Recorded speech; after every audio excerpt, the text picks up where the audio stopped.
Alrighty, so this episode is titled Save the Last One.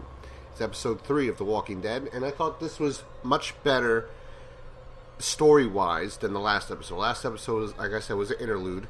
I did miss that I said something interesting was going to happen from the conversation between Dale and T-Dog occurred in this episode, but I was mistaken. That actually did happen in the last episode. In that episode where Daryl returns and gives him the medicine from Merle's stash and says, this I don't know if it was penicillin or moxicillin. It was one of the cillins, and it was because Merle had the clap. So he's like, why didn't you just tell me about it? I would have given it to him earlier. So it kind of contradicted what T-Dog thought Daryl would think or be like nobody would care for him. So I missed that part because, like I said, that episode was an interlude. This episode much better. Opens up with Shane shaving his head, and you're like, what's going on? Then, we get back in the highway. Glenn and T-Dog headed to the farm. They're the only ones that headed to the farm because Dale was skeptical. He's like, I don't know if we could trust these people. Who knows what really happened, if they shot Carl or whatever. We need to find out what's going on with our people. And if they are good people and they can help Carl, you have to get T-Dog over there so they can help him too. So they headed over there, and Daryl can't sleep because Carol's crying about her daughter. Carol has come a long way from the character she was in the beginning of this series. And Andrea's just playing with her fucking gun. That's all she does. I want a gun. I want a gun. I want a gun. And then when she gets a gun, she's playing and playing and playing. Just clipping it and clipping it.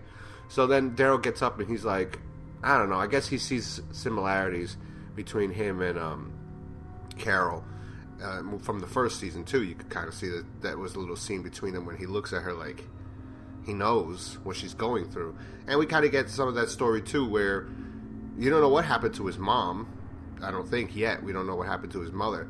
But we do know that, he was lost in the woods, too. And he's upset that everyone thinks, that she's gone. But, again, he was lost in the woods when the world wasn't over, where there wasn't walkers or zombies, He got lost in the woods when he was younger than her, but all he had to fear was probably other crazy people, or psychos out there. So he's like, all you people don't have any faith or hope, she's going to be fine, we're going to find her. I was lost out here when my father was on a bender with a hooker, and Merle was in jail. I was out there for he said a week, and all that happened to him was that he got an itchy ass because he used poison oak and poison ivy to wipe his ass when he had to take a crap. And Andrea starts laughing. And, we get more bullshit with Lori again. Oh, my God, this character. Again, this is how it goes. She doesn't know what she wants. At least Rick brings it up. He's like, what happened? What changed? When we were at the freaking CDC, you said, let's have hope. And now you're like, maybe he should just die. Maybe we should just give up on Carl. Let him die. Put him to sleep. Just sayonara, goodbye, my son. Maybe he shouldn't live in this world. And it's like, what changed? And she's like, I was thinking about Jackie, and I wanted to say something to her, and I realized she wasn't there. I was like, wow, really? Because last season, you barely spoke to Jackie, ever. So, I don't know. This is always, she doesn't know what she wants to do. Blech. There was a story about how Shane was as a kid, and it cut in between him and Otis running through the school. That was the best part, them running from the walkers and you seeing how fast the walkers actually are, and they get trapped in the gymnasium and they have to stand on the bleachers and they have no way out, and Otis is like, I'm gonna go this way, I know the way out there, I can't fit through that window, and you go through that window, it's a 20-foot drop. Otis is probably right, he probably would have broken his legs if he tried to jump out of there. He would have fit, I think, but and then so they do that.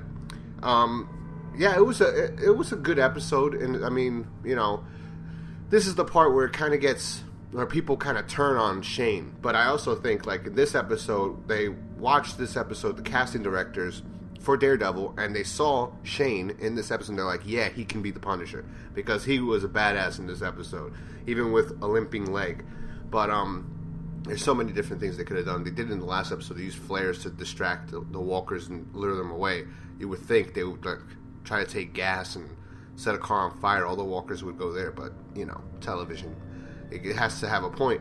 But this is the episode where, Maggie first well, she met him in the last episode, but Maggie, the beautiful Lauren Cohan, which people think I don't like her because I like her one of the best out of everybody. I'm just happy that she's still alive in a sense. I just think for this, like, for as long as she has been, I just think story-wise, it would be a good motivator if she was the one that was killed. That's all I'm saying. I really like her. I've liked her since she was on Supernatural, you know? She was fucking Bruce Wayne's mom, what do you call it? But yeah, I like her a lot, and I like her character, and she's a badass now in a sense too. Like if you watch that episode, Same Boat. When I get to that episode, I love that episode too. But that's much in the future. But Glenn and Maggie meet and they talk for the first time, so that was cute. And then we get, but not much happens there. Although she does cry to him later on when this happens. Okay, people get mad and they turn on Shane. And Shane, this is when Shane turns. At the end of this episode, or after he does this, this is where he's full on psycho mode. In a sense, and you can't give him any, no, you can't like him, no, he wasn't good, no, he couldn't turn around, because this is the point where he actually went, where the writers tried to make it, I guess, for people to not like him. See, I'm a different person. I kind of like bad people in television and shows like that. I don't know. Walter White, I was rooting for him all the way until the end. I wanted Jesse to die, because I thought everything was Jesse's fault. But in this case, look, I understand, okay? First off, this is the guy who shot Carl to begin with. He's helping, that's fine. Shane is, I guess people would perceive it as, it's not so much as, look, if Shane died and Shane was the one left behind, then it's still like, he got the stuff to Carl. He still saves his life. But him killing Otis and saying sorry and then shooting him in the leg, and Otis like, ah! And then pulling his hair and all this stuff, and ripping his hair off his head. I think they did that because I think, John Bernthal was like, listen, it's hot out here. I need to shave my head because I can't work like this.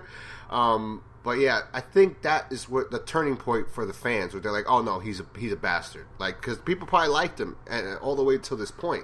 I mean, I still like him even after that because I understand. Look, I don't know, man.